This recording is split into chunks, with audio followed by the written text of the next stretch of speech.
Cuando hablamos del uso de un medicamento en cualquier individuo, nosotros no tenemos tantos problemas terapéuticos porque es un individuo, ¿verdad? Nosotros vamos a evaluar aquel individuo, evaluar sus particularidades, sus enfermedades.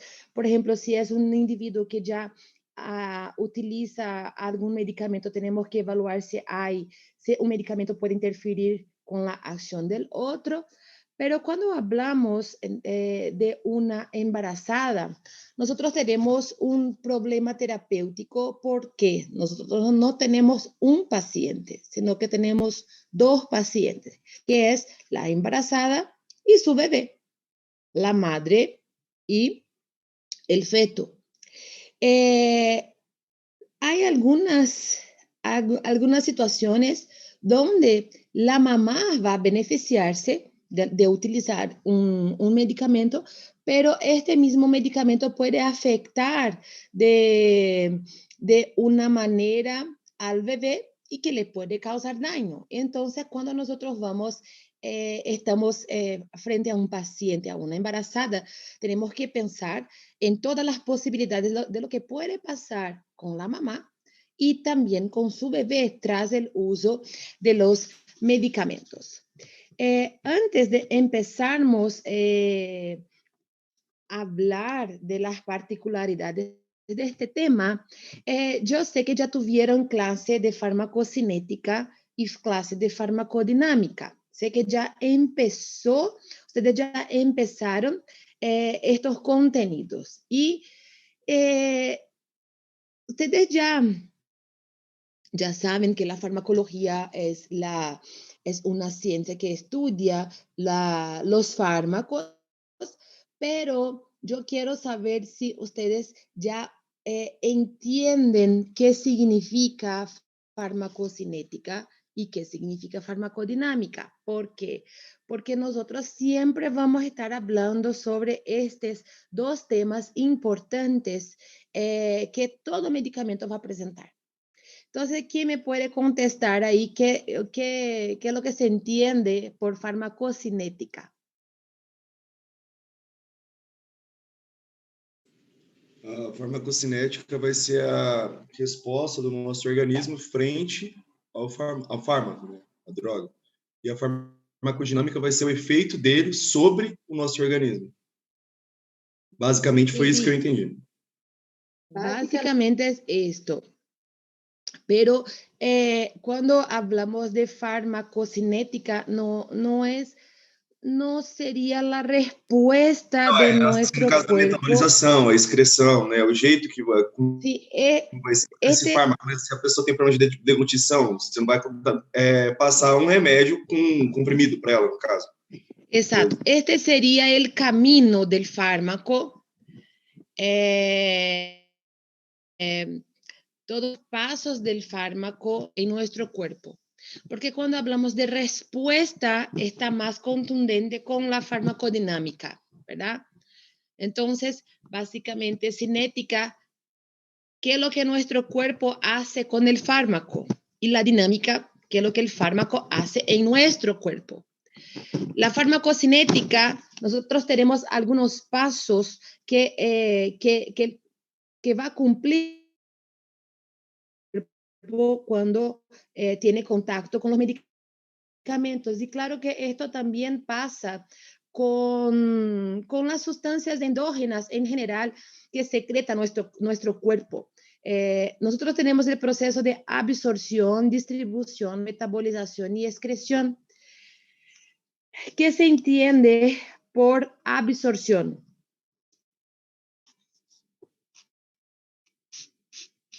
Todos los pasos que conlleva que el fármaco llegue al torrente sanguíneo sería. Para que se Exactamente. después. Exactamente, Sofía. El paso del fármaco desde su sitio de administración hasta llegar a la corriente sanguínea. Bueno, ¿qué vías tenemos de administración de fármacos? Oral, esas cosas.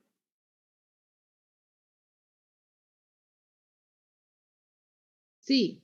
Oral, hay casa, pues no me acuerdo. Oral, tópica, intravenosa, Óptica, profe. intramuscular, óptica, ¿qué más? Sublingual, ¿qué más?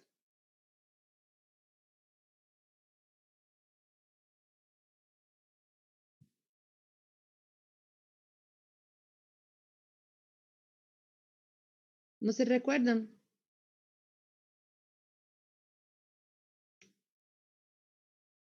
Es que no vimos, profe. No Estamos dieron, no, por pero sentido común nomás. ¿Ah?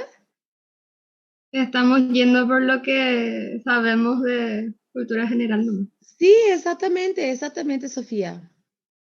Exactamente. ¿Qué más que tenemos? Por la vía respiratoria, tenemos por la vía intrarretal, por la vía ocular, Vaginal. gotas otológicas. ¿Qué más? Vaginal. No entendí. Vaginal, profe. Intravaginal, sí. Todas las vías que son por vía oral son vías enterales y todas las otras vías van a ser parenterales, ¿ok? Lo que pasa, les pregunto sobre estas vías porque hay algunas particularidades importantes que vamos a ver de cada fármaco, que sobre la absorción, porque va a depender de del sitio de administración del fármaco, ¿verdad? Y nosotros tenemos una vía que no sufre este proceso de absorción. ¿Y qué vía es esta? Vamos a pensar un poco. Vamos a recordar la definición de absorción, que es el paso del medicamento desde su sitio de administración hacia la sangre. Bueno, entonces, ¿qué vía no sufre el proceso de La absorción? intravenosa. Exactamente, la intravenosa. Entonces, toda la dosis que damos por vía intravenosas, ella va a tener la dosis total disponible en la sangre. Esto no pasa, por ejemplo, con los fármacos que son administrados por otras vías, porque, por ejemplo, por vía oral se pierde por el tracto gastrointestinal, no se absorbe todo 100% del medicamento.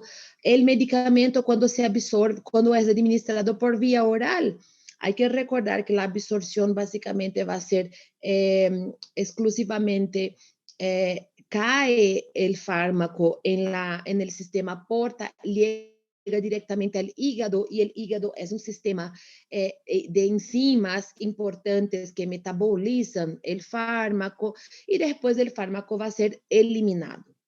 Esto sería un pequeño resumen de la cinética. Y la dinámica básicamente es la acción del fármaco sobre nuestro cuerpo. Entonces, a partir del instante que el fármaco se une a su receptor, ¿qué pasa? Va a estimular una determinada respuesta. Esta respuesta puede ser la apertura de un canal o el cierre de un canal. Puede ser estimular la producción de una enzima o la inhibición propia de una enzima. Puede ser para, por ejemplo, aumentar la capacidad de captación de una determinada sustancia. Entonces, la estimulación, por ejemplo, de un sistema microsomal. Nosotros tenemos entonces la acción del fármaco sobre nuestro cuerpo. Básicamente la farmacodinámica, yo siempre comparo con una llave, una cerradura. toda cerradura tiene una llave y son específicos y tras la unión de la llave con la cerradura se abre una puerta, se tiene una respuesta, ¿verdad? Y esto pasa con los fármacos que cuando encuentran su receptor. Los fármacos ellos no saben que, por ejemplo, yo tengo una inflamación en el dedo gordo de mi pie. Yo tomo el fármaco, un antiinflamatorio por vía oral, y cómo que el fármaco va a saber que el sitio de acción va a ser en mi dedo gordo de mi pie, porque él encuentra un receptor que él tiene afinidad, entonces se une y desarrolla una respuesta. Y para que el fármaco pueda llegar hasta su receptor, reconocer su receptor, él se tiene que distribuir por nuestro cuerpo. Esto quiere decir que el fármaco se va por todos nuestros tejidos, pero él solo se va a unir donde hay un receptor específico. ¿Se entiende un poco esta parte? Creo que sí, ¿verdad? Sí, es clarísimo. Bueno, hay algunos factores que van a influir en la respuesta a los fármacos. Tenemos factores que son relacionados directamente con el paciente, factores que son relacionados con su enfermedad y también factores que son relacionados con tratamiento, con otros fármacos que ya utiliza este paciente. Factores relacionados con el paciente, nosotros tenemos los factores genéticos y étnicos. Muchas veces hay individuos que, por ejemplo, los factores genéticos, ellos recibieron de sus padres una información donde él no produce un determinado receptor para la sustancia X. Esta es una particularidad del individuo. Esto no quiere decir que todos los individuos van a tener esta respuesta. No van a producir, por ejemplo, este receptor. Los factores étnicos también son importantes porque nosotros sabemos que determinadas enfermedades, ellos son más frecuentes en un determinado grupo étnico y a la respuesta a fármacos también puede pasar esto. Por ejemplo, se conoce que las personas que son negros, ellos tienen una mayor resistencia al tratamiento con los antihipertensivos. Un paciente que en general nosotros empezamos el tratamiento de una hipertensión arterial con un único antihipertensivo, muchas veces si el paciente es negro, él no responde de la misma manera, sino que tenemos que empezar con 2, 3 fármacos diferentes porque tiene esta resistencia en la respuesta. Los factores individuales y los factores ambientales, ellos también son importantes en la respuesta a los fármacos, porque el tipo de alimento que ingiere el individuo, el tipo de dieta, por ejemplo, si es un paciente que no consume proteínas, va a tener menos proteína en su circulación y va a interferir en el proceso de distribución del fármaco. El fumo y el alcohol, ellos en general, ellos van a interferir allá en las enzimas hepáticas que puede estimular o inhibir las funciones de estas enzimas. Y nosotros sabemos que el hígado es el principal órgano responsable por metabolizar las sustancias para que éstas sean eliminadas de nuestro cuerpo. Y también el ejercicio físico en general ayuda a la respuesta al tratamiento, a los tratamientos en general. Los ritmos circadianos también nosotros tenemos que respetar cuando vamos a administrar determinados medicamentos al individuo. Son pocos los medicamentos que sufren interferencia de los ritmos circadianos, pero como ejemplo, la melatonina.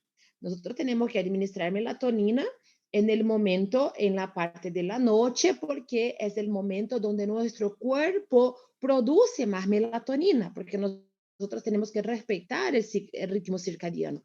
La misma cosa los corticoides. Ya estudiamos en fisiología donde los corticoides tienen su pico de concentración en la sangre en el periodo de la mañana. Entonces, si tenemos que administrar, indicar un corticoide a un individuo una única vez al día, ¿qué horas vamos a elegir para la toma de este fármaco? Durante la mañana.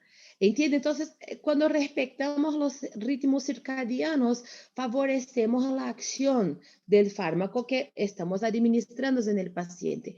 Y algunos factores individuales fisiológicos que nosotros no podemos, que no se modifica en la realidad, como el género, si es un hombre o una mujer, porque la concentración de agua se cambia, la concentración de proteínas se cambia, la biodisponibilidad muchas veces se cambia.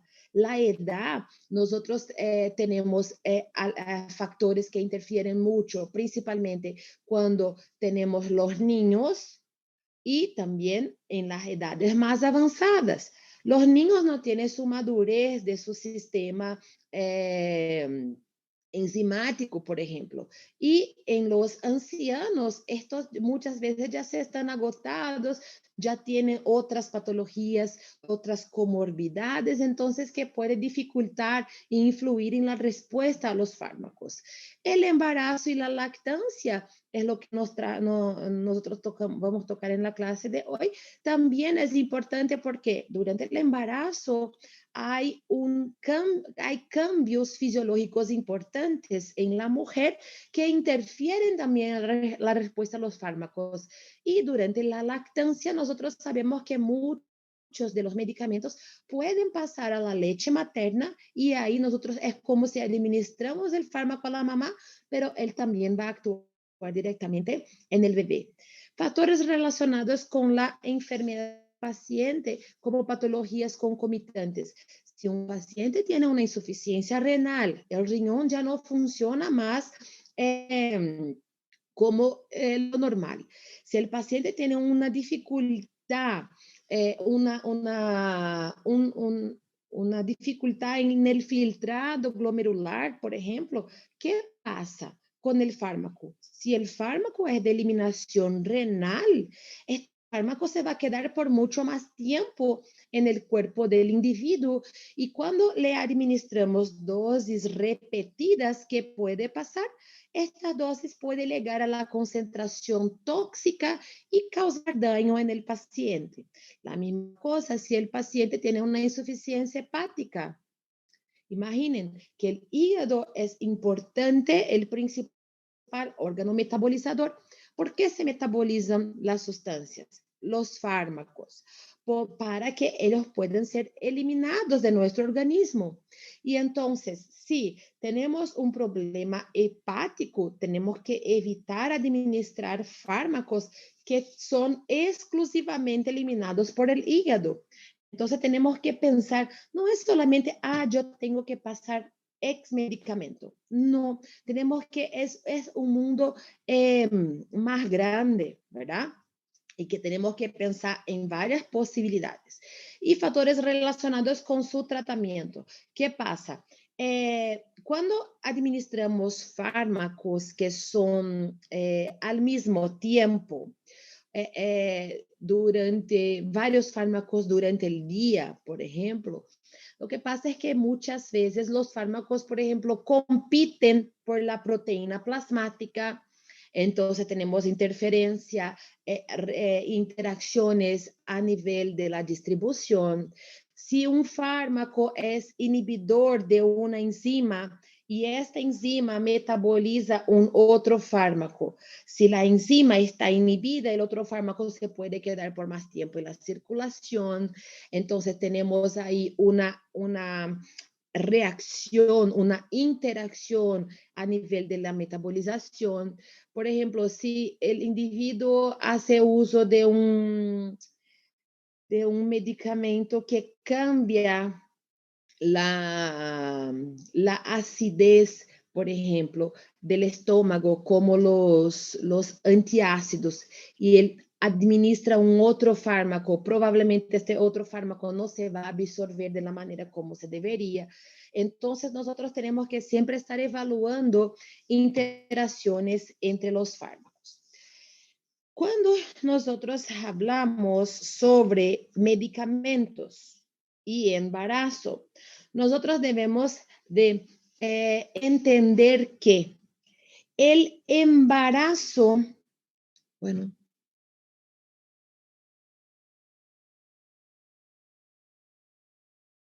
la alergia es una reacción adversa que nosotros vamos a hablar en la próxima clase, ¿ok? Claro que todos los fármacos, ellos pueden desarrollar la alergia, ¿verdad? Pero en la clase de hoy realmente no vamos a hablar de la alergia en sí, porque esto es la parte de las reacciones adversas. ¿Está bien? Pero las embarazadas y nosotros todos podemos tener alergia a cualquier medicamento y también a cualquier sustancia que compone el medicamento, porque una pastilla, por ejemplo, no tiene solo el medicamento, sino que tiene otros polvos para para dar la forma de la pastilla. Imaginen que un anticonceptivo tiene microgramos y microgramos es una cantidad muy pequeña y que ahí no da para producir una pastilla tan pequeña que corresponda a los microgramos. Entonces se mezcla con varios polvos y se produce las pastillitas, por ejemplo, como las pílulas anticonceptivas o otras hormonas que son microdosis, ¿verdad? Bueno, como durante el embarazo hay cambios importantes en la mujer, cambios fisiológicos, cambio en la cantidad de líquido, cambio en la cantidad de proteínas, cambio en el gasto cardíaco, cambios en el filtrado glomerular. Esto sí va a interferir principalmente en la farmacocinética del fármaco. Por eso que es importante saber estos cambios en las embarazadas, porque ahí ya sabemos cuál va a ser la influencia que el embarazo va a producir en el fármaco, sobre la acción del fármaco. Y también nosotros debemos recordar que los fármacos, ellos pueden actuar directamente sobre el feto. Sabemos que la placenta es extremadamente selectiva, pero muchos fármacos pueden pasar por esta barrera y llegar al bebé. Lo que pasa es que estos fármacos no deben interferir y causar daño en el bebé, pero muchos de ellos pueden producir estos daños. La barrera placentaria, ella es selectiva, pero cuanto va a depender la capacidad de pasar por esta barrera, depende también de las particularidades del fármaco. La permeabilidad de esta barrera también se cambia con el paso, con el desarrollo del embarazo, porque al inicio esta barrera es gruesa. Entonces, las sustancias tienen mayor dificultad por pasar por ella. Y les digo que no son solo los fármacos, sino que otras sustancias también producidas de manera endógena por la mamá, ¿verdad? Las sustancias que llega al bebé y también virus, protozoarios que pueden pasar por la barrera placentaria. Al inicio, la barrera es gruesa y es mucho más selectiva, pero si un virus, por ejemplo, el virus Zika, el virus rubéola, el virus VIH, pero el VIH no causa malformación, pero causa infección, ¿verdad? La sífilis, ¿qué pasa? Nosotros no, el daño en el bebé en el primer trimestre va a ser mucho mayor porque el feto está en su periodo de desarrollo embrionario.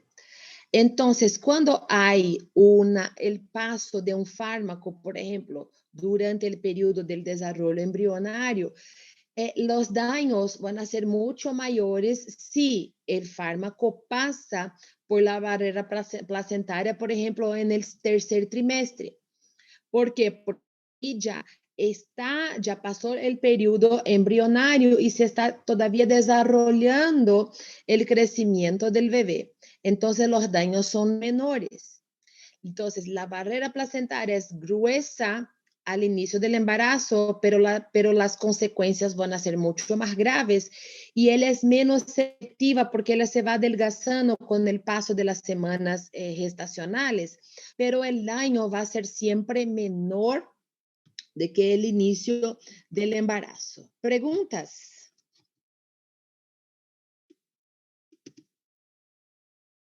Ainda não, prof. Ainda no.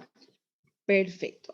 Bueno, el efecto del embarazo sobre los fármacos, nosotros debemos considerar estos cambios fisiológicos en la mamá.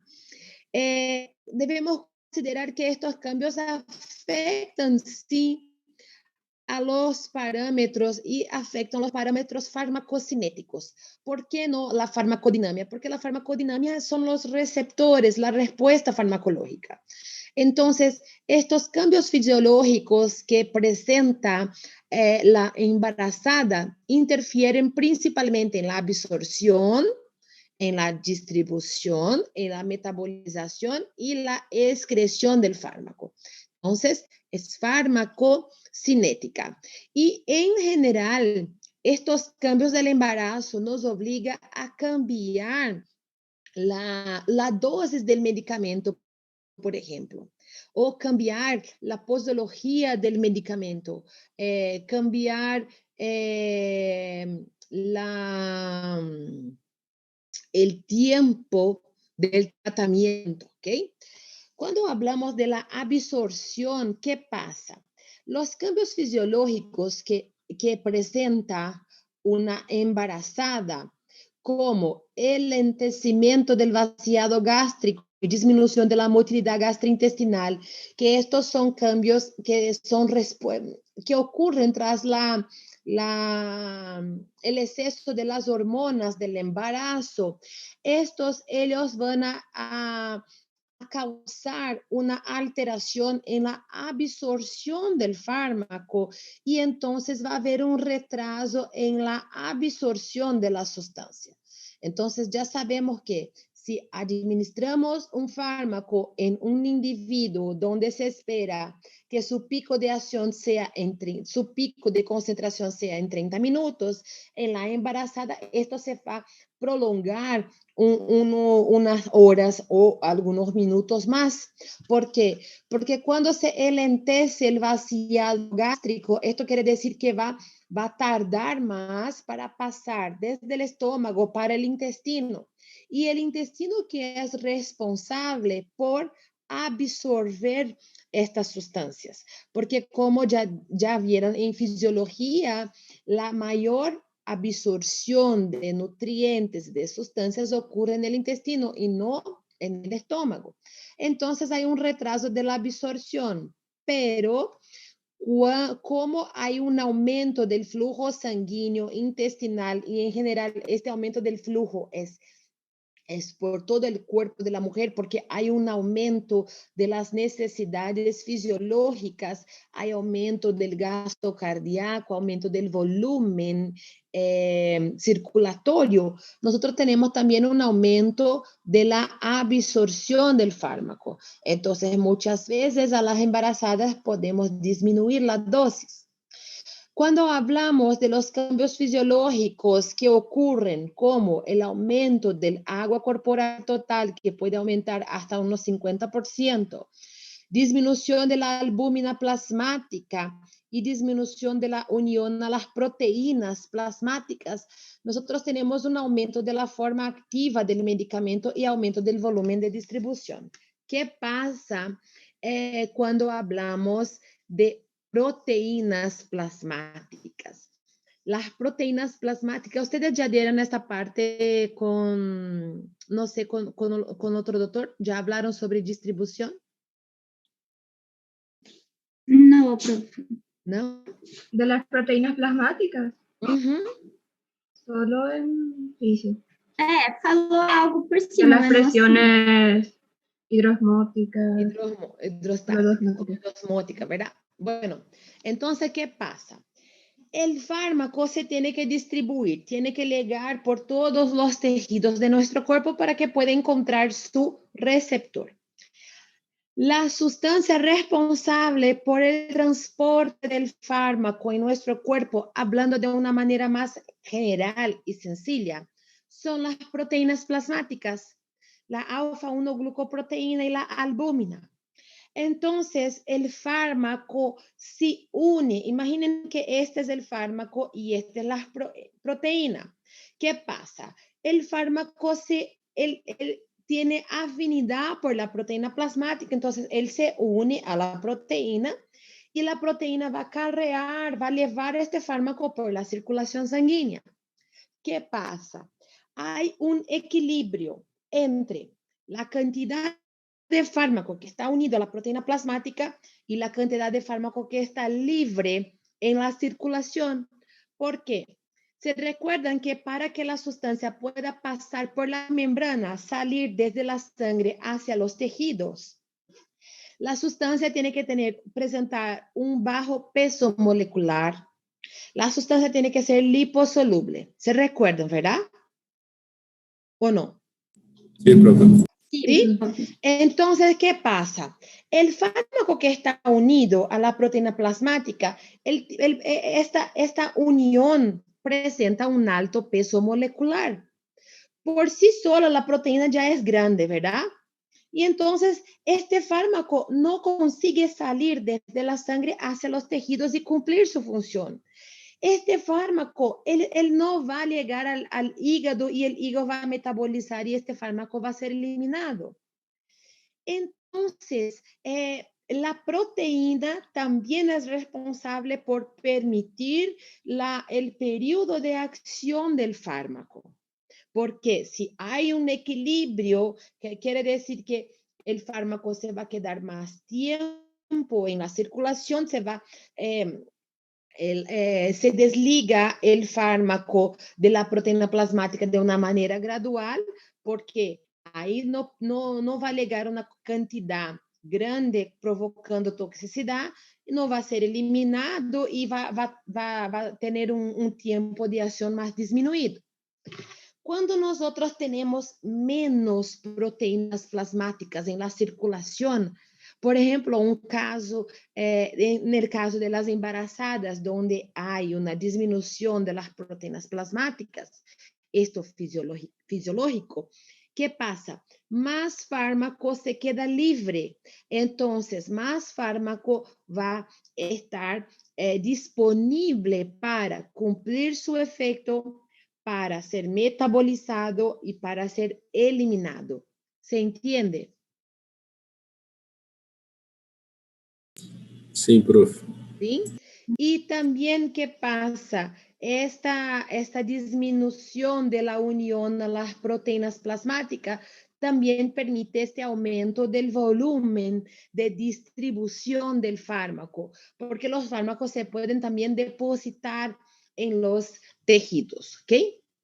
Cuando hablamos de los cambios fisiológicos, donde hay disminución o aumento de las actividades enzimáticas. Esto quiere decir que vamos a modificar los periodos de eliminación del fármaco, de metabolización de este fármaco. Eliminación lo digo porque cuando el fármaco, cuanto más rápido se metaboliza el fármaco, más rápido él va a ser eliminado también, ¿ok? Entonces, el metabolismo del fármaco, si tenemos un aumento de la acción de un grupo de enzimas y estas enzimas es responsable por metabolizar el fármaco X, esto quiere decir que la velocidad de metabolización se va a acelerar y el fármaco, por ejemplo, que deberíamos de administrar, este fármaco que debería de tener 12 horas de acción, él se va a cortar más el periodo de acción. ¿Por qué? Porque se está metabolizando, inactivando este fármaco de una manera más rápida. La misma cosa cuando hay una disminución de un determinado grupo de enzimas que metaboliza el fármaco A, esto quiere decir que se va a lentificar la metabolización de este fármaco y cuando administramos dosis sucesivas, esto puede permitir un acúmulo del fármaco hasta llegar a concentraciones tóxicas que puede causar daño en la mamá y también en el bebé. Y como hay un aumento de la tasa del filtrado glomerular, esto quiere decir que va a aumentar la aclaración renal de los fármacos que son eliminados por la vía renal. ¿Okay? Porque en la realidad hay cambios importantes, por ejemplo, que aumenta mucho en 50% la volemia de una embarazada. ¿Ustedes tienen alguna duda?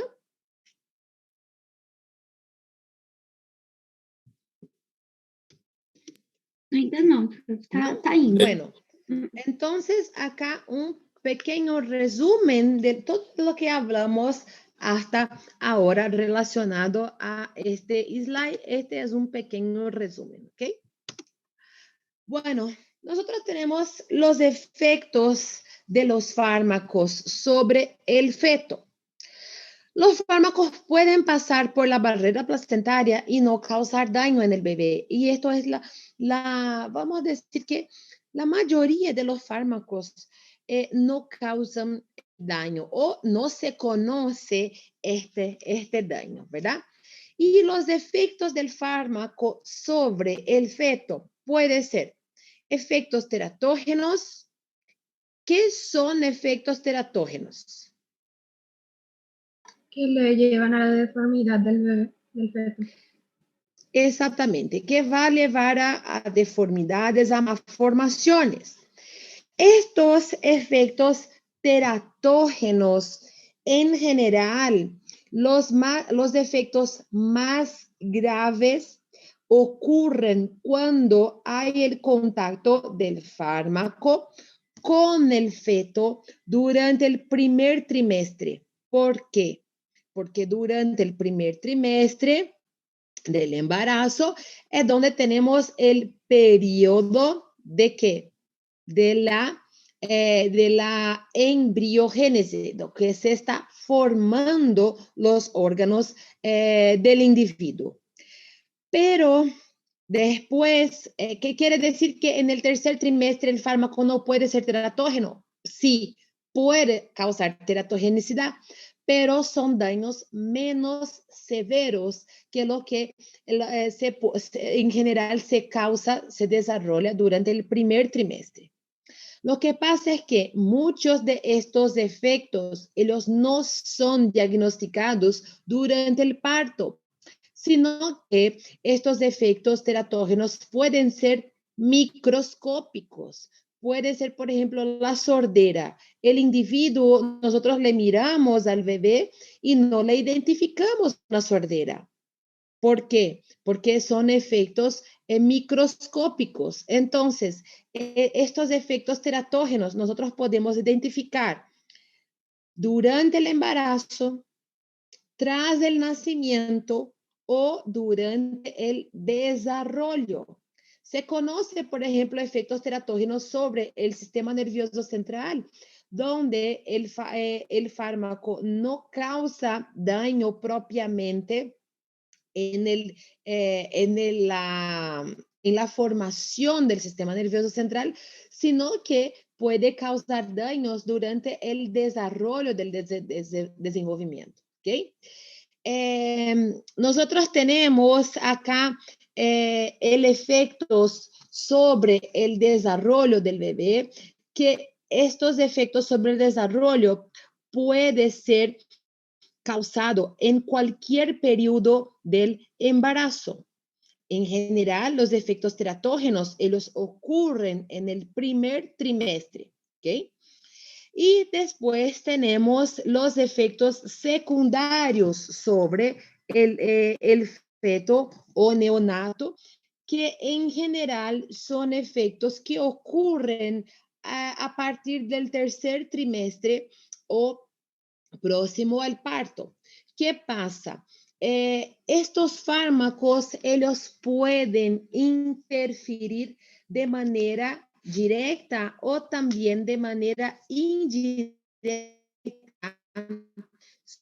sobre el bebé. Estos fármacos pueden actuar, por ejemplo, sobre entre la mamá y entre el bebé. Por ejemplo, si tenemos un fármaco, una vaso,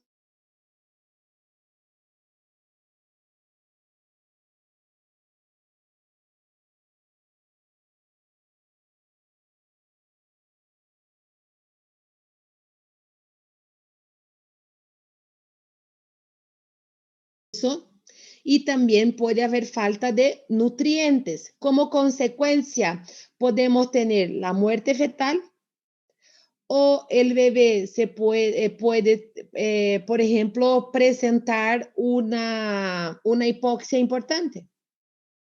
¿Puede llevar a la muerte del bebé? Sí, puede. Esto va a depender del tiempo de evolución. Se puede desarrollar, por ejemplo, un bebé con retraso del crecimiento intrauterino, porque ahí se pasa a desarrollar de acuerdo al nutriente y a los cambios de oxígeno que le llega, ¿verdad? Que él consigue hacer.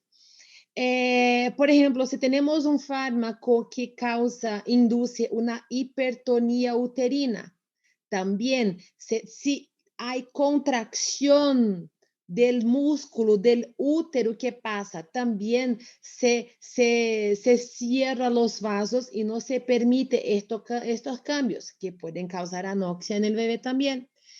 Y cualquier fármaco, por ejemplo, un fármaco que induce una disminución de la volemia de la mamá, también va a interferir en el bebé.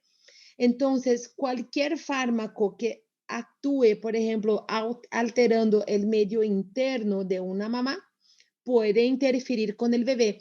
Entonces, miren que tenemos ahí interferencias directas e indirectas y que pueden causar consecuencias graves sobre el feto. Cuando hablamos de los efectos teratógenos, como ya les comenté, estos efectos se pueden identificar durante el embarazo o tras el parto o durante el desarrollo, porque las alteraciones pueden ser macroscópicas o microscópicas. Por ejemplo, algunos fármacos como los aminoglucósidos, ellos son ototóxicos. ¿Qué es lo que hacen estos fármacos? Ellos básicamente los matan las células responsables, los cilios allá en la cóclea. Y ahí puede haber el desarrollo de una sordera. Nosotros identificamos esto, no conseguimos identificar. Pero, por ejemplo, el virus, hay fármacos que puede desarrollar por ejemplo, la vitamina A, ella puede causar daño en el bebé, la vitamina A en exceso, y este daño es visible, y entonces son alteraciones macroscópicas. Los efectos teratógenos, por ejemplo, del virus Zika, también hay un otro virus que puede causar microcefalia. No me recuerdo ahora cuál es. Bueno, causa microcefalia. Nosotros podemos identificar microcefalia en el momento que se hace una ultrasonografía, por ejemplo, ¿verdad? Entonces, tenemos ahí alteraciones macroscópicas o microscópicas. Tenemos alteraciones cromosómicas. Muchos fármacos pueden interferir en la división de los cromosomas y ahí el paciente, por ejemplo, presentar una síndrome de Down. Alteraciones monogénicas, donde de entre las alteraciones cromosómicas tenemos monogénicas de uno solo gen, o también alteraciones poligénicas que se puede alterar, hacer la alteración de varios genes del individuo. Cuanto mayor el daño cuanto mayor el comprometimiento de los genes, mayor va a ser la consecuencia de estos efectos. Alteraciones ambientales también pueden causar efectos teratógenos. Por ejemplo, las radiaciones. Menos de 1% de los efectos teratógenos son por las radiaciones, pero esto depende mucho de la población que se estudia. Porque si vamos a estudiar las zonas, por ejemplo, una región donde hubo una exposición importante a las radiaciones, claro que vamos a tener un aumento del nacimiento de niños con teratogenicidad. ¿Por qué? Con daños debido a teratogenicidad. Porque, por ejemplo, donde hubo accidentes nucleares como Chernobyl, como Hiroshima, como Fukushima, ¿qué pasa? Aquella población se expuso mucho más a radiaciones, entonces tenemos ahí mayores daños. Estos daños, y tanto que pueden ser tanto por malformaciones o, por ejemplo, que no nace con la tiroides o nace con la tiroides con malformación. ¿Entiende por qué? Por la radiación. Enfermedades maternales, ¿qué pasa? Y enfermedades crónicas maternas pueden inducir el desarrollo de una teratogenicidad. Por ejemplo, una diabetes mellitus, una hipertensión en el embarazo, o la madre que es hipertensa. Estas enfermedades causar daño en el bebé. Infecciones importantes, por ejemplo, algunos virus como la rubéola, el virus del sarampión, el virus Zika, infecciones, por ejemplo, por algunas bacterias. Entonces, tenemos ahí las bacterias, por ejemplo, como el treponema. Después tenemos algunos parásitos como el toxoplasma. Todos estos son sustancias que pueden causar efectos teratógenos, y después tenemos los fármacos y sustancias químicas que son los principales responsables por estos efectos. Y muchas veces los efectos teratógenos afectan a la calidad de vida del individuo y principalmente puede causar alteraciones de desarrollo intelectual. Hay, por ejemplo, la asociación del uso de algunos fármacos o algunas sustancias químicas que pueden desarrollar, por ejemplo, un niño con hiperactividad, un niño con... sumiu agora. Autismo, que está muito em alta, né?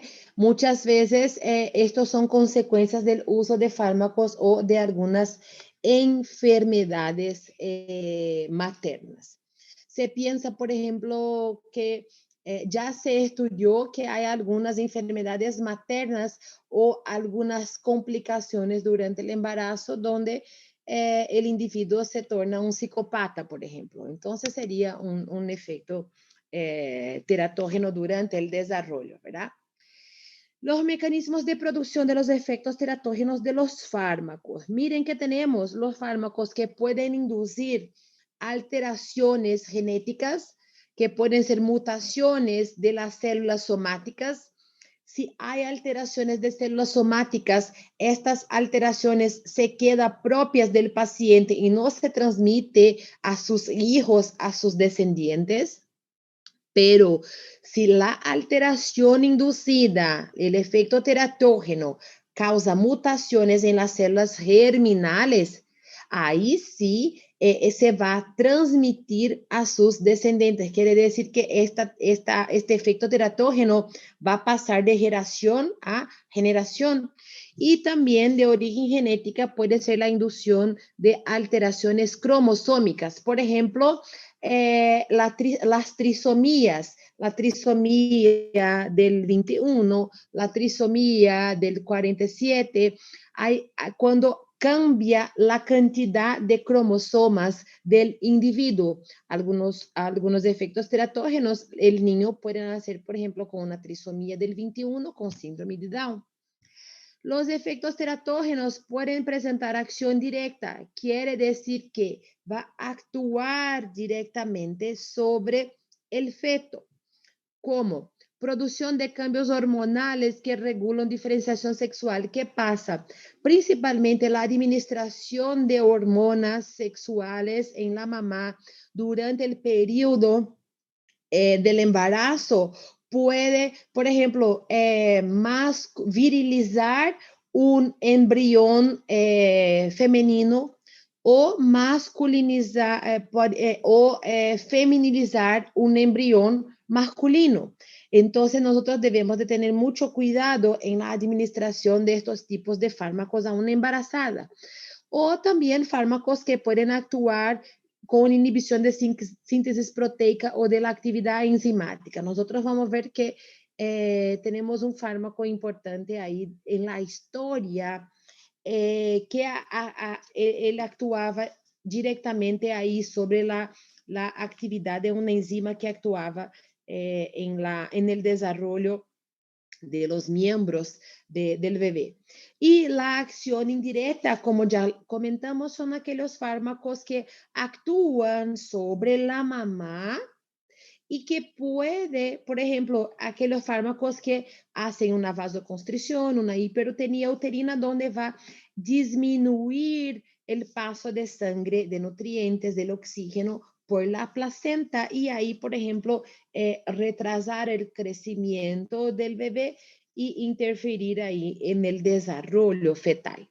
¿Preguntas? No, profe. Hasta ¿No? aquí no. Vamos a hacer un pequeño intervalo de unos 10 minutos y volvemos enseguida. Sí, sí. Dale, Sí, profe. sí, sí. Dale, Entonces, profesora. entonces, en 10 minutos volvemos. Ahora son 9 horas, volvemos a las 9:10, ¿ok? Sí. Sí, profe. Gracias. No me abandonen. No.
Vamos a seguir entonces. La consecuencia de los efectos teratógenos puede variar desde alteraciones del desarrollo, que pueden ser morfológicas o bioquímicas, por ejemplo, causar malformaciones o alteraciones, por ejemplo, en grupos enzimáticos, en la producción de alguna sustancia importante. Infertilidad materna, por muerte del embrión debido a teratogénesis en fase temprana del embarazo. Hay un cuadro que vamos a ver enseguida del libro que nos demuestra que cuando el efecto es en las 2 primeras semanas, en general no hay una continuidad del embarazo, sino que hay un aborto, ¿verdad? Y entonces muchas veces la mujer, ella no consigue mantener un embarazo hasta el final, justamente porque el efecto teratógeno al inicio no le permite una vitalidad del embrión. Muerte con aborto espontáneo, como puede pasar en los casos de los anticoagulantes orales, que puede inducir hemorragia y muerte fetal, pero este efecto no se produce cuando se administra heparina. Entonces, hay algunas situaciones donde la mamá utiliza un determinado fármaco y ella no puede, por ejemplo, cesar el uso del fármaco. Por ejemplo, una mamá que utiliza un anticoagulante es porque ella tiene ya predisposición a formar coágulos. Bueno, entonces tenemos que cambiar el fármaco porque la mamá tiene un determinado riesgo y entonces se cambia el anticoagulante oral por la heparina. La misma cosa puede pasar, por ejemplo, con una mamá que utiliza antihipertensivos, un inhibidor de la enzima convertidora de angiotensina o un otro antihipertensivo donde tenemos que cambiar el fármaco por un que no va a causar daño en el bebé, como por ejemplo la metildopa. Las otras consecuencias, alteraciones del crecimiento fetal. El alcohol es una sustancia que causa efectos teratógenos.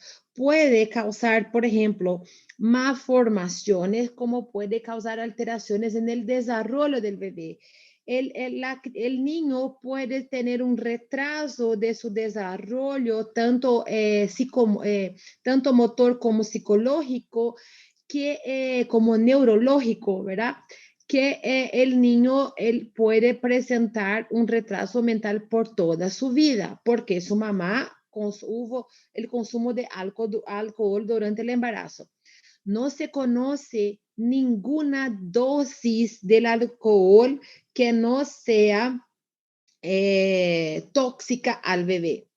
Una mamá, una mujer que se descubre embarazada ya no puede tomar ninguna dosis, ningún tipo de alcohol. No hay eso, una taza, un dedo de vino. No se puede, porque no se conoce una cantidad que no cause daño en el bebé.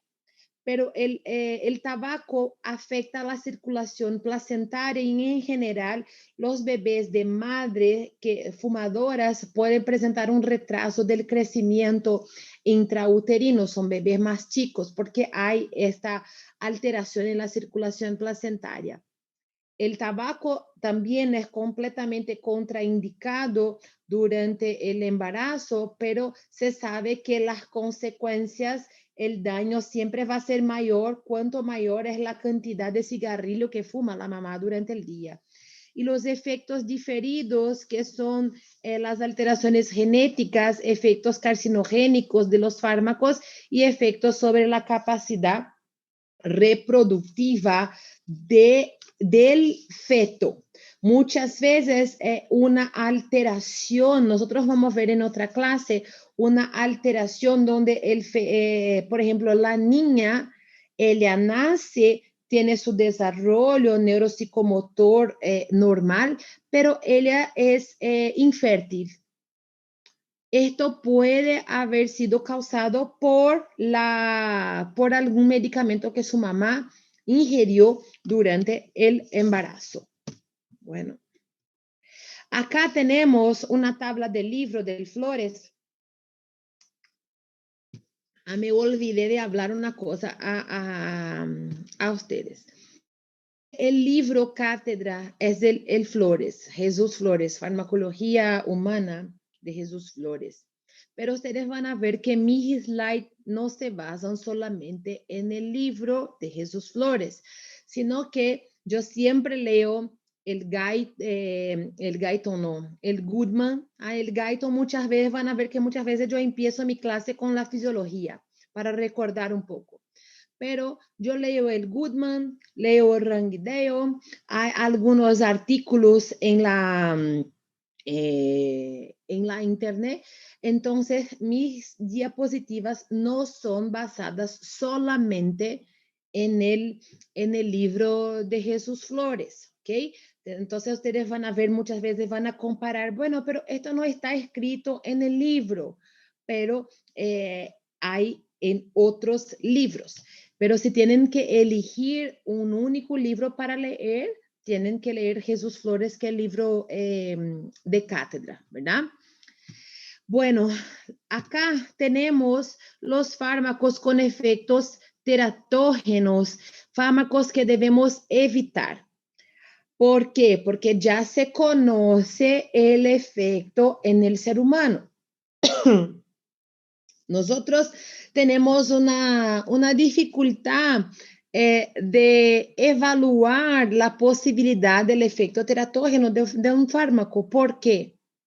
Porque nosotros las farmacéuticas realizan estudios en animales, pero no se puede realizar estudios en los seres humanos. Ustedes ahí, por el tema del COVID, ustedes ya escucharon hablar, ¿no? Que se tiene los pasos de los estudios del efecto de una determinada sustancia cuando las farmacéuticas están desarrollando. En general, se estudia en animales, después en individuos sanos y enseguida en los enfermos. Pero nunca se estudia en un grupo de embarazadas. ¿Por qué? Porque si causa daño, nosotros vamos a tener un individuo con daño permanente. Entonces, no se estudia en las embarazadas. Entonces, nosotros nunca, las farmacéuticas no consiguen predecir el efecto teratógeno antes de la comercialización de un fármaco. Esto efecto en humanos. Se testa en los animales, pero en los humanos no se puede. Y entonces se tiene que continuar estudiando el efecto de estos fármacos en la población tras el inicio de la comercialización, y ahí tenemos posibles efectos, evaluar los posibles efectos. Por ejemplo, un fármaco, vamos a ver que hay fármacos que se estudió en los animales, no se recomienda el uso en las embarazadas, pero nosotros tenemos que evaluar el riesgo y beneficio del uso en la embarazada. Por ejemplo, si se evalúa el riesgo-beneficio, el beneficio es mayor que el riesgo, y después la embarazada utiliza el fármaco y su bebé nace con alguna malformación, ahí se va a estudiar un poco más y evaluar si esta malformación puede tener relación con determinado fármaco. Entonces, estos estudios observacionales que se continúan tras la comercialización son los estudios que nos permiten estudiar el efecto teratógeno de los fármacos.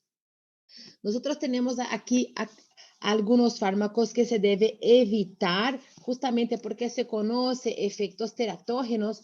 No quiero que ustedes memoricen la tabla, sino que yo quiero que ustedes sepan que tenemos fármacos que no se debe utilizar en las embarazadas. Por ejemplo, tenemos acá la varfarina, la tetraciclina, que es un antibiótico que se utiliza ampliamente. Tenemos también acá las hormonas, los andrógenos y gestágenos que van a alterar la parte sexual del feto. Tenemos acá los retinoides que son completamente contraindicados porque ya se conoce. Retinoides son derivados de la vitamina A. No se puede consumir vitamina A en exceso durante el embarazo. Y alcohol, miren que el alcohol completamente contraindicado durante el embarazo y cualquier dosis, como ya les comenté, porque puede haber el desarrollo del síndrome fetal alcohólico. Esto va a ser el más común que vamos a tener en nuestro día a día. El uso de alcohol, de otras drogas ilícitas y, por ejemplo, de algunos antibióticos o hasta mismo de la varfarina. Debemos valorar el riesgo-beneficio. ¿Qué es esto? Bueno, imaginen que tenemos una embarazada que debe utilizar un medicamento A, pero no se sabe si este medicamento A puede causar daño en el bebé. Pero si la embarazada se va a morir por no usar el medicamento A, le vamos a dar el medicamento A. Entonces, esto que es evaluar el riesgo y beneficio. Si el beneficio se sobrepone al riesgo de la teratogenicidad del fármaco, entonces se recomienda ahí la utilización. Por ejemplo, los inhibidores de la enzima conversora de la angiotensina, nosotros ya causar hipoplasia pulmonar, insuficiencia renal postnatal. Entonces, si tenemos una mujer conocida hipertensa y ella hacemos el diagnóstico de un embarazo en esta mujer, nosotros tenemos que al inicio ya cambiar su fármaco y no le podemos pasar un IECA, sino el ideal es la metildopa. El litio, que es un estabilizador del humor, causa malformaciones cardíacas, entonces no se recomienda, pero debemos valorar el riesgo-beneficio. Y acá, solo una parte de la historia, la talidomida empezó su uso en la década de 50, y entonces un fármaco muy eficaz contra náuseas y vómitos. ¿Qué tiene una embarazada al inicio del embarazo?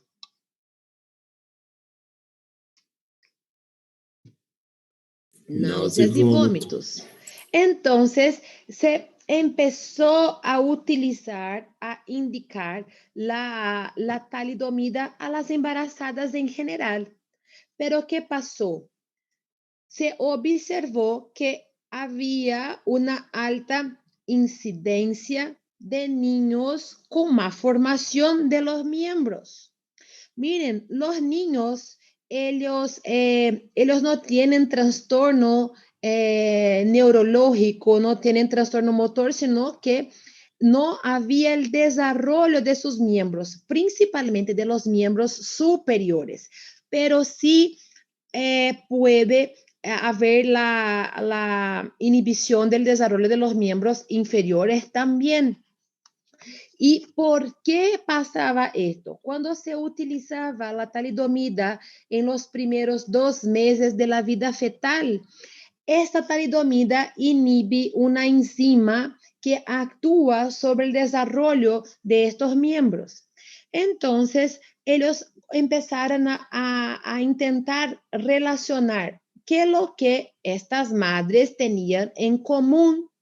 Y entonces llegaron a la conclusión que en común había el uso de la talidomida durante las primeras semanas del embarazo, que son las semanas donde hay los mayores síntomas de náuseas y de vómitos en las embarazadas. Y entonces nosotros ahí se terminó, no se podría más utilizar talidomida para ninguna enfermedad. ni para las indicaciones de náuseas y vómitos, y mucho menos para las embarazadas. Pero después, la talidomida es un fármaco muy importante. Esto creo que en los años 2000, que me recuerdo bien, se descubrió el efecto de la talidomida sobre el dolor causado tras el inicio del tratamiento con tratamiento para la ranceníase, más conocido como lepra. Entonces, las consecuencias del tratamiento es las reacciones rancénicas como el eritema nodoso, porque la enfermedad de Ransen, una característica es la anestesia o hipoestesia de los locales donde hay el compromiso de la piel. Pero tras el inicio del tratamiento, las personas pasan a presentar dolores muy intensas y la talidomida se mostró muy eficaz. Pero tenemos en días actuales la talidomida indicada para las reacciones rancénicas, pero no podemos indicar talidomida a las mujeres que presentan estas reacciones, pero que se encuentran durante su vida fértil. ¿Por qué? Porque hay riesgo importante de la mujer embarazarse y estar en uso de la talidomida, de haber el desarrollo de un niño con más formación importante. Entonces, ustedes van a buscar en la historia los hijos de la talidomida, van a ver que hubo muchas personas que nacieron con fallo en el desarrollo de los miembros. Bueno, nosotros tenemos acá algunos factores que pueden influir en la acción teratógena de los fármacos. Básicamente, la naturaleza del agente. Bueno, sabemos que los antineoplásicos y las hormonas sexuales, por ejemplo, son fármacos que influyen mucho, que pueden desarrollar estos efectos teratógenos.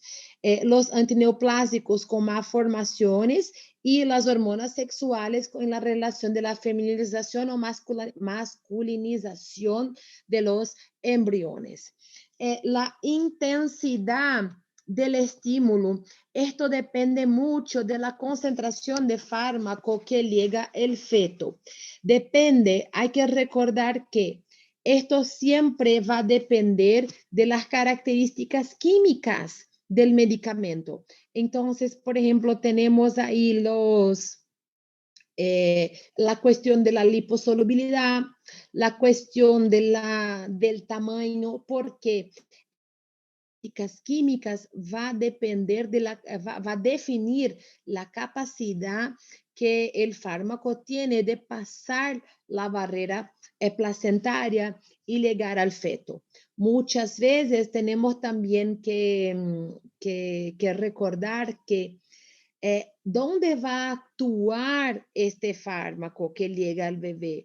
Muchas veces él puede actuar sobre las propias enzimas hepáticas del bebé, y ahí nosotros podemos tener ahí alteraciones de la capacidad del feto de metabolizar y eliminar este fármaco de su circulación. Después tenemos características fisiológicas y patológicas de la madre, porque, por ejemplo, esto depende mucho de la edad de la madre. Sabemos que hay siempre mayor riesgo en las edades tempranas y las edades avanzadas. Creo que ustedes no saben, pero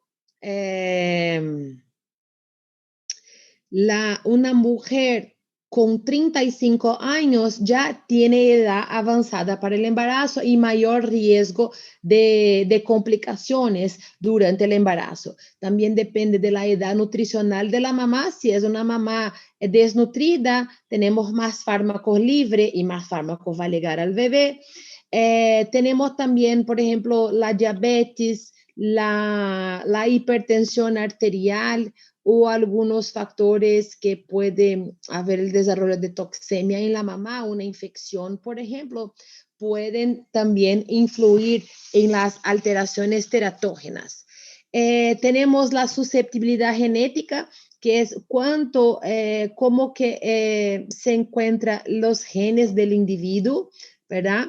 Y la fase del desarrollo, porque dependiendo de la fase del desarrollo que se encuentra, la edad gestacional, la semana que se encuentra este bebé, él puede sufrir, va a definir ahí los daños, la intensidad del daño.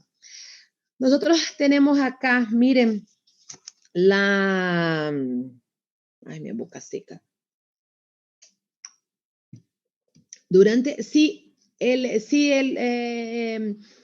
El fármaco que tiene efecto teratógeno se consume entre las 2 primeras semanas, en general va a causar la muerte prenatal porque está interfiriendo ahí en el proceso de división e implantación del ovocito.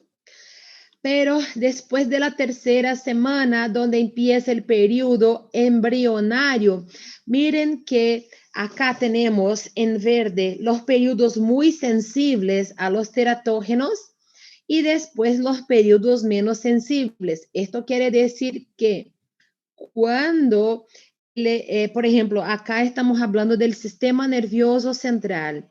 Si la mamá consume un fármaco que es teratógeno para el sistema nervioso central hasta el medio de la 6ª semana, hay mayor riesgo de haber un daño muy importante en el sistema nervioso central del individuo. Esto no quiere decir que si la mamá consume el fármaco después de la 6ª semana, que no va a causar daño, pero el daño puede ser menor. Miren acá, el corazón. Si la mamá empieza a tomar un fármaco que es teratógeno para el corazón, les digo que muchas veces los fármacos ellos son efectos teratógenos específicos para determinados órganos. Miren acá, hasta el final de la 6ª semana del embarazo hay mayor riesgo, como podemos ver acá, y después de la 7ª semana las consecuencias van a ser menos severas. Pero entonces miren que dependiendo del periodo de la exposición, nosotros tenemos, por ejemplo, anomalías morfológicas, principalmente cuando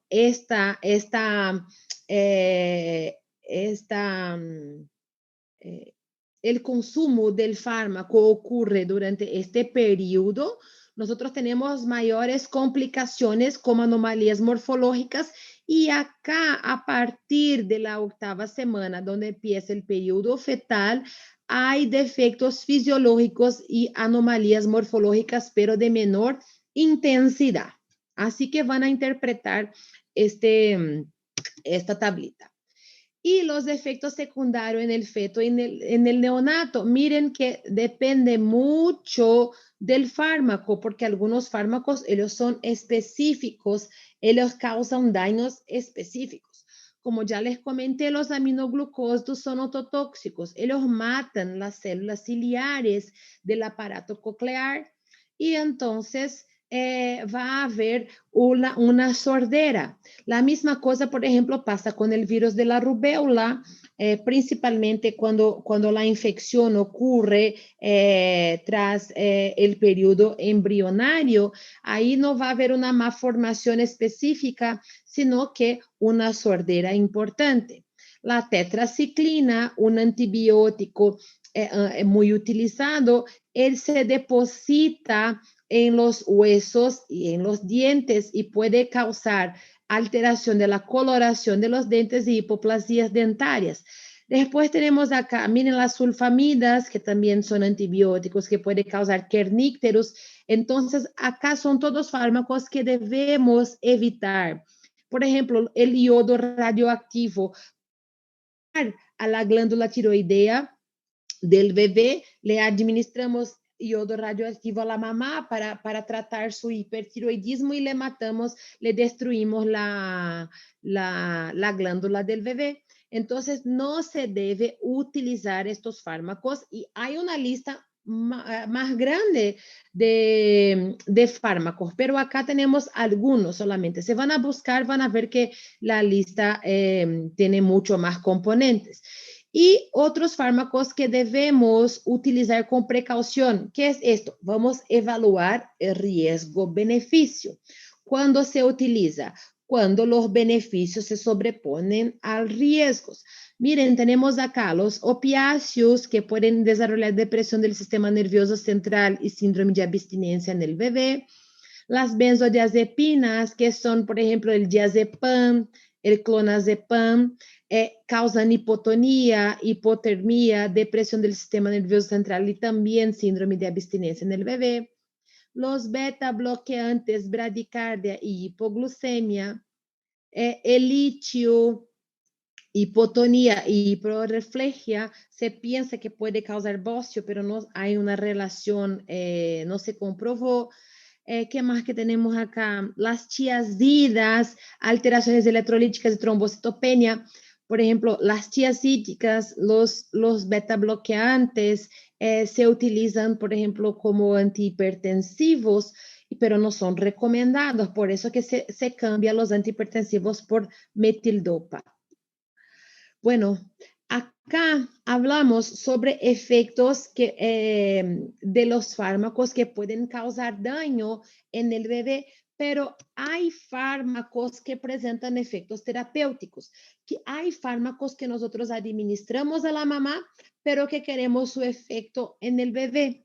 Y como ejemplo, tenemos acá la dexametasona y la betametasona, que son fármacos que son de la clase de los corticoides, creo que ya escucharon hablar de los corticoides, pero que estos fármacos sí indicamos a los bebés, cuando indicamos a las mamás que tienen amenaza de parto prematuro, cuando el bebé está entre 24 a 34 semanas. ¿Por qué? La dexametasona y la betametasona son fármacos que van a actuar en el bebé, en el feto, y van a estimular la maduración de las células que producen surfactantes. ¿Por qué? Porque va a permitir una maduración pulmonar del bebé para que él presente menores complicaciones tras el parto.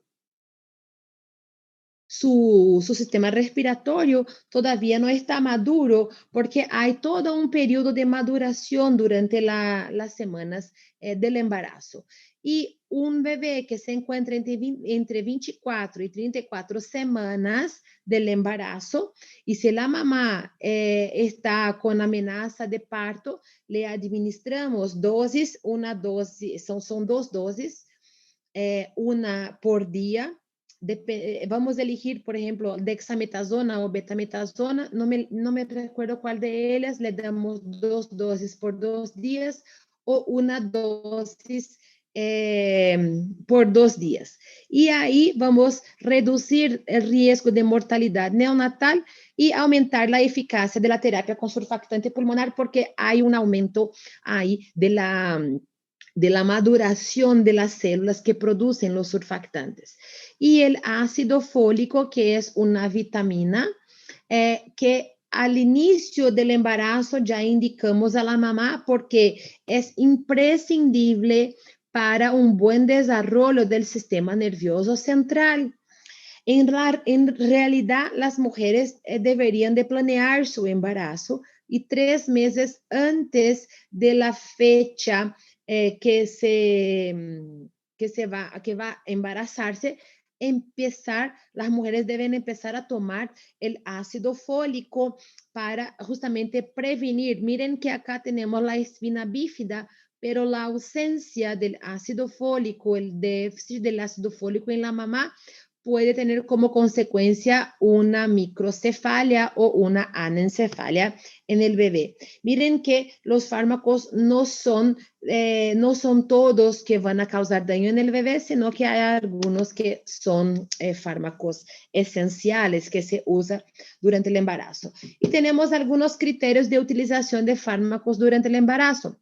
Todos los fármacos que están disponibles para comercialización, ellos tienen esta clasificación, que es la seguridad del fármaco para su uso durante el embarazo. Los fármacos de categoría A se estudió y no se demostró su capacidad de causar daño en el bebé. Entonces, son fármacos que se pueden utilizar en las embarazadas. Por ejemplo, las vitaminas, el ácido fólico, pero no la vitamina A. El sulfato ferroso, por ejemplo, que le indicamos a las mamás. La categoría B son fármacos que también se estudió en animales, pero no hay riesgo descritos para los fetos humanos. Tenemos acá algunos antibióticos, algunos fármacos que inhiben la secreción gástrica, la insulina, pero estos son fármacos que pueden ser utilizados. Categoría C son aquellos fármacos que se estudió en animales, pero no se puede, se estudió en animales, se mostró que puede causar daño en los animales, pero no se pudo estudiar en las mujeres, pero que en general su beneficio supera los riesgos, entonces se puede utilizar estos fármacos, pero tenemos que evaluar el riesgo-beneficio. Los de la categoría B son aquellos que ya se estudió y que hay indicios de riesgo fetal. Y acá tenemos algunos medicamentos antibióticos, la streptomicina y algunos anticonvulsivantes y ansiolíticos. Y la categoría X son aquellos que son completamente contraindicados porque si se utiliza, se va a inducir el daño en el bebé. Prof, qual que é a diferença do A e do B, se os dois não tem risco? A diferença do A e do B é que, assim, o A se mostrou que não tem risco nenhum, tá? No A, ó, estudos adequados em grávidas. Então, houve o estudo em grávida, tá? Mas no B, não teve estudo em grávida. Mas, nos animais, não mostrou risco teratógeno. Tá? Obrigado, prof. De nada. Bueno, ¿y cómo debemos prescribir un fármaco en una embarazada? Vamos a ver que tenemos que tener más cuidado en indicar un fármaco a una embarazada. La primera cosa, siempre debemos de informar los peligros de la automedicación. Siempre debemos decir a la embarazada, mira, vos no podés tomar el medicamento que tu vecina te indica, porque vos no sabés si este medicamento le puede causar daño a su bebé o no. Puede ser bueno a vos, pero ser perjudicial a su bebé. Restringir la prescripción aún más en el primer trimestre. Nosotros debemos de evitar la prescripción de fármacos a las embarazadas, principalmente el primer trimestre porque es el periodo más sensible del feto. Indicar solo lo absolutamente necesario. Evitar el uso indiscriminado del fármaco. Indicar solamente aquel que necesita la embarazada. Y siempre utilizar la menor dosis que va a ser eficaz para el tratamiento de esta embarazada y también por el menor tiempo posible. Evitar la politerapia o polifarmacia. ¿Qué es esto? Administrar varios fármacos, 4, 5, 6 fármacos, 3 fármacos a la embarazada. Entonces, evitar, ¿ok? Embarazada en la realidad solo debe tomar su ácido fólico y su sulfato ferroso, nada más que esto. Revalorar los posibles tratamientos cuando se conozca un nuevo embarazo. Si la mujer ya es conocida con alguna enfermedad, cuando ella se embaraza, tenemos que evaluar el uso de estos medicamentos, sino que ella ya utiliza, si puede o no causar daño. Porque si hay riesgo de daño, tenemos que inmediatamente cambiar por otra clase de fármaco para su enfermedad, pero que no cause daño en el bebé. Considerar toda mujer en edad de procrear una gestante potencial. Siempre debemos de recordar que mujer en edad fértil se puede embarazarse a cualquier momento. Entonces no le podemos, por ejemplo, pasar la talidomida que ya conocemos con un efecto teratógeno importante. Y siempre debemos de hablar de los riesgos del uso de los fármacos a las mujeres y evitar fármacos de reciente aparición. ¿Por qué? Se recuerdan que les hablé que no se estudia en las embarazadas los efectos teratógenos de un fármaco, sino que se continúan los estudios cuando el fármaco pasa a ser comercializado. Entonces, como se continúan los estudios, nosotros no podemos, por ejemplo, el fármaco tiene 1 año de comercialización y ya vamos a prescribir a las embarazadas. El ideal es prescribir los fármacos que ya son ampliamente conocidos. Y también debemos de tener cuidado al indicar fármacos durante el periodo de lactancia. ¿Por qué? Porque sabemos que muchos fármacos, ellos pasan desde la sangre para la leche materna. ¿Okay? Entonces, los factores que influyen en la toxicidad de los fármacos administrados durante la lactancia. Nosotros tenemos los factores que son la concentración de este fármaco en la mamá. Cuanto mayor la concentración del fármaco en la sangre materna, mayor va a ser la concentración de este fármaco en la leche materna. Lo que pasa es que la mayoría de los fármacos, si llega a la leche materna, llega a una concentración muy pequeña.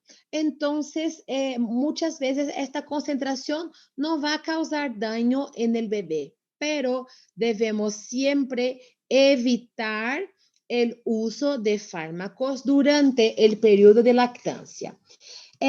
Otro factor que influye es las características químicas del fármaco, porque sabemos que cuanto mayor la liposolubilidad, menor el peso molecular y la capacidad de disociación del fármaco, se facilita mucho más el paso del fármaco a la leche materna. El acceso al lactante. Por ejemplo, es un niño que mama, no tiene su amamentación exclusiva. Por ejemplo, un niño que él mama es diferente, la cantidad de leche que se disponibiliza a un niño recién nacido hasta los 6 meses, por ejemplo, donde la lactancia materna es exclusiva, de un niño de 8 meses que mama 3 veces al día. La exposición es menor. Las características farmacocinéticas del lactante, debemos de recordar que los niños más pequeños, los recién nacidos, los niños en las primeras semanas tienen una inmadurez de su sistema como un todo. La respuesta de este niño frente al contacto con un fármaco va a ser diferente de un niño que ya tiene todo su sistema maduro. También la toxicidad del fármaco. Los fármacos, ustedes van a ver que hay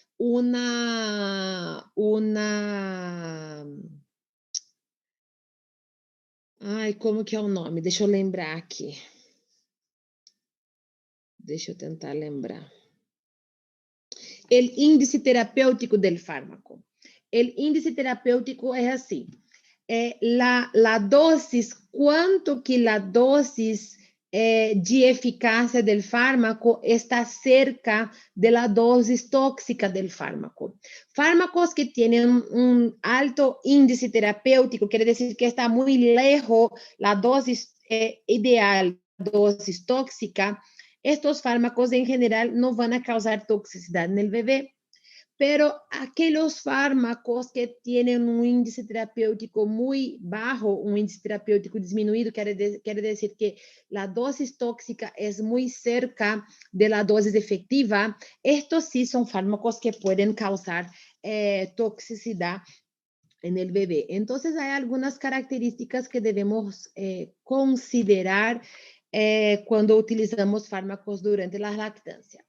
Entonces, ¿cuáles serían ahí las normas generales para prescribir un fármaco en una mujer que está en el periodo de la lactancia? Como siempre, y esto no cambia, y esto va a ser para todos los pacientes, embarazadas, no embarazadas, hombres, mujeres, ancianos, niños, indicar solo el necesario. Informar sobre los peligros de la automedicación, igualito a las embarazadas. ¿Por qué? Porque debemos decir a la mamá, bueno, vos estás amamantando tu hijo, el fármaco puede pasar para la leche materna y puede causar daño en tu bebé. Restringir la prescripción en las primeras semanas de la lactancia, porque justamente el bebé todavía su sistema de las enzimas, su sistema de la farmacocinética en general es muy inmaduro. Elegir drogas que no pasen o lo hagan escasamente a la leche materna. El ideal es siempre elegir aquel fármaco que no pasa a la leche y que se pasa a la leche no va a causar daño en el bebé. Nosotros sabemos que hay muchos fármacos que tienen diferentes presentaciones. El ideal es siempre utilizar los fármacos que presentan administraciones donde vamos a tener menores concentraciones en la sangre. Sustitución transitoria de la lactancia en casos de tratamientos cortos. ¿Qué pasa? Por ejemplo, vamos a evaluar el riesgo del uso de un fármaco en la mamá. Si es imprescindible la mamá hacer un determinado tratamiento, ella tiene que suspender la lactancia materna, tiene que extraer de manera manual su leche, echar la leche y administrar fórmulas a su bebé durante el periodo que está utilizando el fármaco. Administrar el medicamento antes que el niño comience su periodo del sueño más largo, porque va a ser el periodo donde el bebé no va a requerir la amamentación otra vez. Y entonces hay tiempo de hacer el pico del fármaco y después disminuir el fármaco de la circulación sanguínea. Cuando la mamá toma un determinado medicamento mientras está en el periodo de la lactancia, debe siempre vigilar a su bebé y observar si él no está presentando alguna reacción por efecto de este fármaco. Dar el pecho cuando se supone que la concentración de la droga es más baja. En general, siempre va a ser,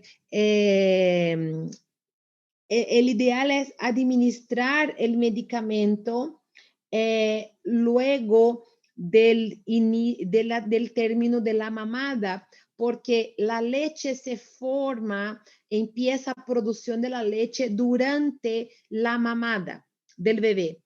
Entonces, luego que termina la mamada, se termina también la producción de la leche materna y entonces hay el tiempo de la absorción del fármaco, ya se terminó la producción de la leche y entonces vamos a tener menor concentración de este fármaco en la leche materna. Y cuando contraindicado la lactancia, debemos siempre informar a la madre la importancia de ella no amamantar su hijo, porque amamantar su hijo mientras está en determinados tratamientos puede causar daño a su bebé. Entonces, siempre debemos informar a la mamá. Esto es un tema que no está en el libro, pero me parece muy importante porque las vacunas también muchas veces se considera un medicamento, ¿verdad? Es para evitar la enfermedad, pero hay algunas vacunas que no se puede administrar durante el embarazo. Tenemos vacunas de bichos vivos, dormidos, que son las vacunas atenuadas, y las vacunas que son de bichos muertos o de pedazos de partes específicas de los antígenos. Las vacunas que son inactivadas, estas sí se puede administrar durante el embarazo, pero vacunas que son de bichos vivos, estas no puede porque las embarazadas son consideradas, se consideran las embarazadas inmunosuprimidas. Entonces, cuando le administramos vacunas de agentes que son atenuados, en la embarazada se puede desarrollar la enfermedad. Y, por ejemplo, el sarampión, la varicela, la fiebre amarilla puede causar, cuando se vacuna la mamá, se puede inducir un efecto teratógeno en el bebé. En general, las embarazadas van a tomar vacuna de influenza, y también ellas tienen que, van a evaluar la hepatitis B y también la vacuna de la tríplice bacteriana, pero con componente acelular de la Bordetella pertussis, que ya estudiaron en microbiología. Y entonces, estas sí son vacunas que se indican durante el embarazo. Preguntas, chicos. Preguntas, dudas, consultas. Bueno, acá está la bibliografía y les dejo una tarea para la próxima semana. Ya va a terminar la clase. Quiero que pesquisen los fármacos más utilizados durante el embarazo y la lactancia, y si hay también los posibles riesgos del uso de fármacos durante el embarazo y la lactancia. Quiero que hagan una pesquisa y vamos a hacer un pequeño repaso sobre este tema en la próxima clase. Muchísimas gracias por la compañía, por la